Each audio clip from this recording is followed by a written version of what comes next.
Putin Bad knew.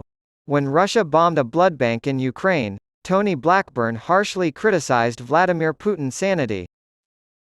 After hearing the devastating news that Russia bombed a blood bank in Kharkiv, causing multiple casualties, BBC radio legend Tony Blackburn strongly condemned the actions of Vladimir Putin and his mad cronies. After Ukrainian President Volodymyr Zelensky claimed that Russia had cruelly bombed a blood bank, killing multiple people, media legend Tony Blackburn took to Twitter today to blast Putin and the Russian military. The former host of BBC Radio 1 used his prominent voice to denounce the latest atrocity committed by Russia in its ongoing war with Ukraine. A blood transfusion center in Ukraine was bombed by Russia, he tweeted to his 115,000 followers. He challenged them, "How low can you go in this pointless war killing hundreds of innocent people? I don't think anyone wants it except the mad Putin and his cronies," the "I'm a celebrity" host said. "Take me out of this. Bonus star. How this can happen in this day and age is beyond me," he sighed. "So sad. Sick."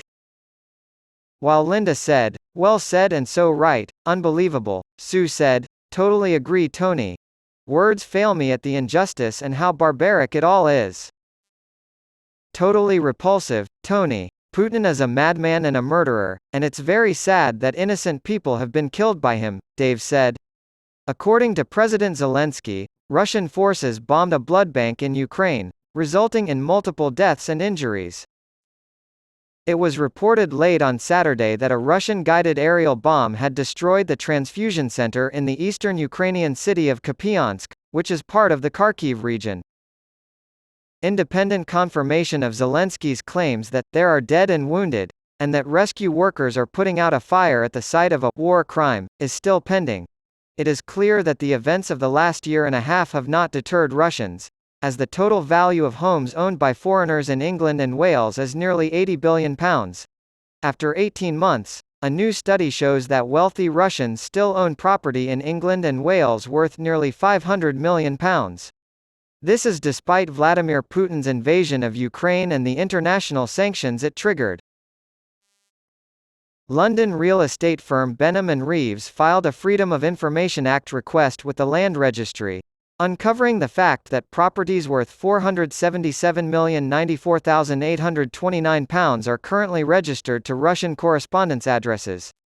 The sum was calculated by adding the estimated values of the homes in each jurisdiction based on the median sales price of a home there.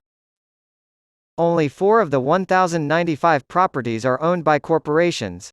The rest are held by private individuals. Only 6 properties have been sold in the last year, bringing the total number of properties owned by Russians in England and Wales down from an estimated £481,179,932 in 2022. Mark von Grundherr, director at Benham & Reeves, said, "Despite the negative spotlight brought about by the invasion of Ukraine and the sanctions imposed by the UK that followed, it's clear that Russian appetites for UK real estate have largely unwavering." He continued, "This is hardly surprising given the robustness of the UK market and its prestige among international property buyers. We've seen international demand lift in recent months, and this interest is coming from all corners of the globe," the report says. So it stands to reason that, unless required to leave, Russian homeowners would opt to remain within the UK where possible. Benham & Reeves report that Hong Kong residents own 24,749 homes worth a total of £10.8 billion, making theirs the most valuable property portfolio in the world.